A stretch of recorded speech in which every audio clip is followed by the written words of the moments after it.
শেখ হাসিনার নির্বাচনে অংশগ্রহণ নিয়ে এখনও সিদ্ধান্ত হয়নি বললেন জয়। সাবেক প্রধানমন্ত্রী ও আওয়ামী লীগের সভানেত্রী শেখ হাসিনা জাতীয় নির্বাচনে প্রতিদ্বন্দ্বিতা করতে ফিরবেন কিনা সে বিষয়ে এখনও কোনো সিদ্ধান্ত হয়নি বলে জানিয়েছেন তার ছেলে সজীব ওয়াজেদ জয়। এবার মোদির ভাষণেই বাংলাদেশে অনুপ্রবেশকারী প্রসঙ্গ। ভারতের ঝাড়খণ্ড রাজ্যে নির্বাচনের আগে বারবার বাংলাদেশি অনুপ্রবেশকারীদের বিষয়টি সামনে নিয়ে আসছে বিজেপি। স্বয়ং প্রধানমন্ত্রী নরেন্দ্র মোদিও বুধবার ঝাড়খণ্ডে এক জনসভায় বলেছেন যে বাংলাদেশি অনুপ্রবেশকারীদের সংখ্যা দ্রুত বাড়ছে ওই রাজ্যে।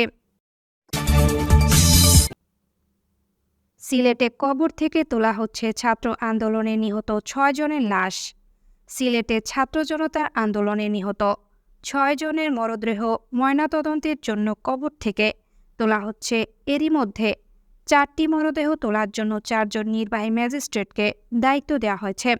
সব প্রস্তুতি শেষ হলে যে কোনো সময় মরদেহ কবর থেকে তোলা হবে। এতক্ষণ শুনছিলেন সংবাদ শিরোনাম, এবারে বিস্তারিত। আসসালামু আলাইকুম, বিসমিল্লাহির রহমানির রহিম।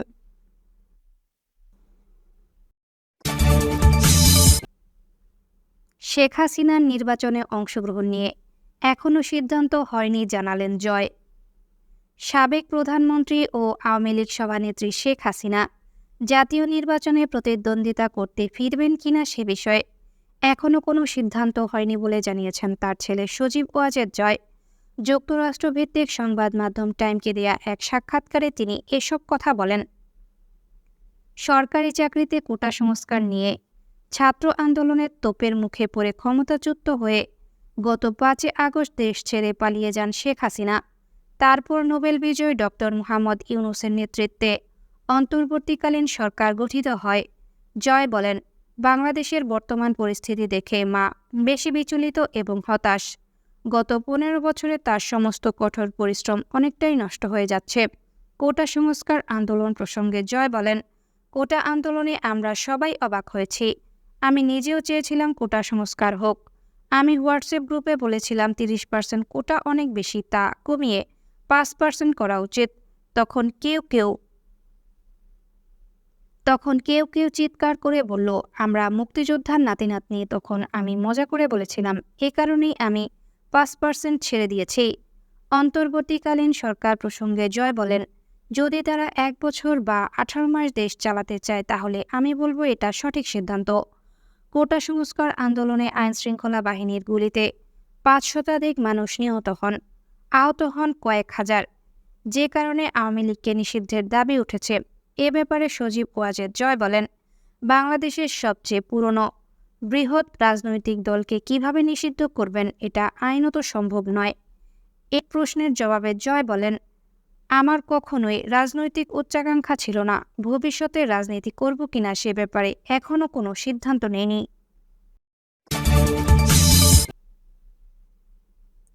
এবার মোদির ভাষণে বাংলাদেশি অনুপ্রবেশকারী প্রসঙ্গ।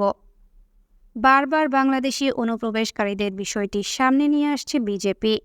স্বয়ং প্রধানমন্ত্রী নরেন্দ্র মোদিও বুধবার ঝাড়খণ্ডে এক জনসভায় বলেছেন যে বাংলাদেশি অনুপ্রবেশকারীদের সংখ্যা দ্রুত বাড়ছে ওই রাজ্যে।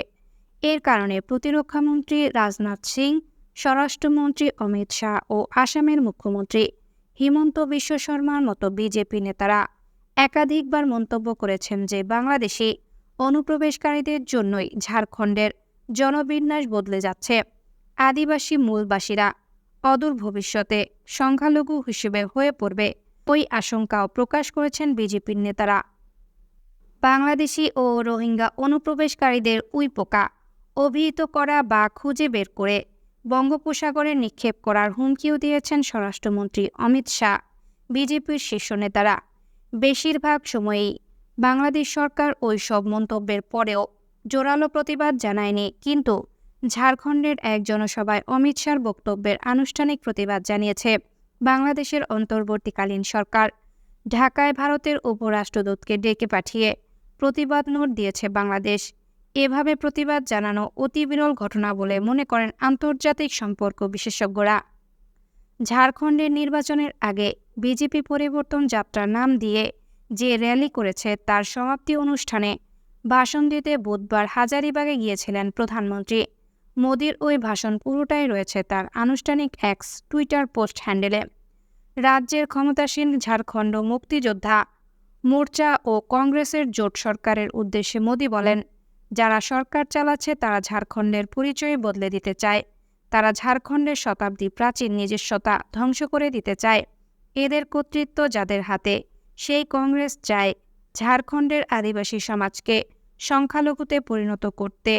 তারা জানে যে চিরকাল তারাই আদিবাসীদের সঙ্গে প্রতারণা করে আসছে, কোনোদিন তাদের সামনে সারিতে আসতে দেয়নি।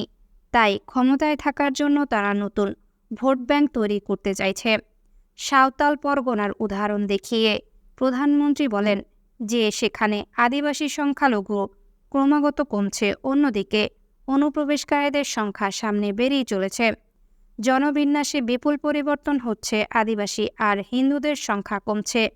আপনাদের কাছে জানতে চাই, ঝাড়খণ্ডেও এই পরিবর্তন আপনাদের চোখে পড়েছে কি পড়েনি? বাংলাদেশি অনুপ্রবেশকারীদের সংখ্যা বাড়ছে কি না বাড়ছে না, প্রশ্ন তোলেন নরেন্দ্র মোদী। জনসভায় উপস্থিত মানুষের উদ্দেশ্যে তার আরও প্রশ্ন, বাংলাদেশি অনুপ্রবেশকারীরা এখানে জমি দখল করছে কিনা? ঝাড়খণ্ডের নারীদের, আদিবাসী নারীদের তারা নিশানা করছে কিনা? আপনারা ওই বিপদ দেখতে পাচ্ছেন, জনবিন্যাসে ওই বদল দেখতে পাচ্ছেন, কিন্তু ঝাড়খণ্ড সরকারের চোখে পড়ছে না। ক্ষমতাসীন ঝাড়খণ্ড মুক্তি মোর্চা কংগ্রেস জোট বলেছে, বারবার বাংলাদেশি অনুপ্রবেশকারীদের প্রসঙ্গে এনে আদিবাসীদের মধ্যে মেরুকরণের চেষ্টা করছে বিজেপি। তাদের কথায় ২৪ বছর হয়ে গেছে ঝাড়খণ্ড রাজ্য প্রতিষ্ঠিত হয়েছে, যার মধ্যে ১৬ বছরে ক্ষমতায় ছিল বিজেপি। তখন কেন বিজেপি জনবিন্যাসের বদলের প্রসঙ্গটি তোলেননি? স্থানীয় সাংবাদিকরা বলেছেন যে ঝাড়খণ্ডে বহু বাংলাভাষী মুসলমান বাসিন্দা রয়েছেন। তারা সেখানকারই আদিবাসিন্দা। বাংলায় কেউ কথা বলছে দেখলেই তারা বাংলাদেশি অনুপ্রবেশকারী বলে মনে করা হয়। অনেক ক্ষেত্রে সেটা অনুচিত। সিলেটে কবর থেকে তোলা হচ্ছে ছাত্র আন্দোলনে নিহত ৬ জনের লাশ। সিলেটে ছাত্র জনতার আন্দোলনে নিহত ৬ জনের মরদেহ ময়নাতদন্তের জন্য কবর থেকে তোলা হচ্ছে। এরই মধ্যে ৪টি মরদেহ তোলার জন্য ৪ জন নির্বাহী ম্যাজিস্ট্রেটকে দায়িত্বও দেওয়া হয়েছে। সব প্রস্তুতি শেষ হলে যে কোনো সময় মরদেহ কবর থেকে তোলা হবে। গোপালগঞ্জ থানার ওসি মীর মোহাম্মদ আব্দুল নাসের বৃহস্পতিবার জানান, এরই মধ্যে ৪ জন ম্যাজিস্ট্রেটকে ৪টি মরদেহ তোলার জন্য দায়িত্ব দেওয়া হয়েছে। দায়িত্বপ্রাপ্ত ম্যাজিস্ট্রেটদের সঙ্গে আলোচনা করে যে কোনো সময় কবর থেকে তোলা হবে মরদেহ। পুলিশ ও আদালত সংশ্লিষ্ট সূত্র জানায়, মামলার তদন্ত কর্মকর্তার আবেদনের পরিপ্রেক্ষিতে গত ৪ ও ৫ সেপ্টেম্বরে পৃথকভাবে সিলেটের সিনিয়র জুডিশিয়াল ম্যাজিস্ট্রেট আমলি আদালত ২ এর বিচারক আদিবা সুলতানা মলি নিহত ৬ জনের মরদেহ তোলার আদেশ দেন। গত ৪ আগস্ট শেখ হাসিনা সরকার পতনের আগের দিন গোপালগঞ্জে ছাত্র আন্দোলনের গুলিতে নিহত হন উপজেলার নিশ্চিন্ত গ্রামের তৈয়ব আলীর ছেলে নাজমুল ইসলাম, দক্ষিণ পরগনার গ্রামের মৃত সৈয়র মিয়ার ছেলে হাসান আহমেদ জয়, শিলঘাট গ্রামের কয়সর আহমেদের ছেলে সানি আহমেদ, বারকোট গ্রামের মৃত মকবুল আলীর ছেলে তাজউদ্দিন, দত্তরাইল গ্রামবাসী এলাকার আলাই মিয়ার ছেলে মিনহাজ আহমেদ ও ঘোষগাঁও ফুলবাড়ি গ্রামের মোতালেব আলীর ছেলে গৌস উদ্দিন।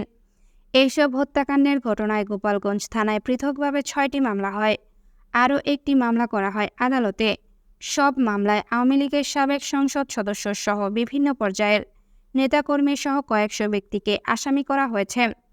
পুলিশ জানায়, সরকার পতনের কারণে সেই সময় মরদেহগুলো ময়নাতদন্ত করা হয়নি, যে কারণে ময়নাতদন্তের জন্য মামলাগুলো তদন্ত কর্মকর্তারা আদালতে আবেদন করেন।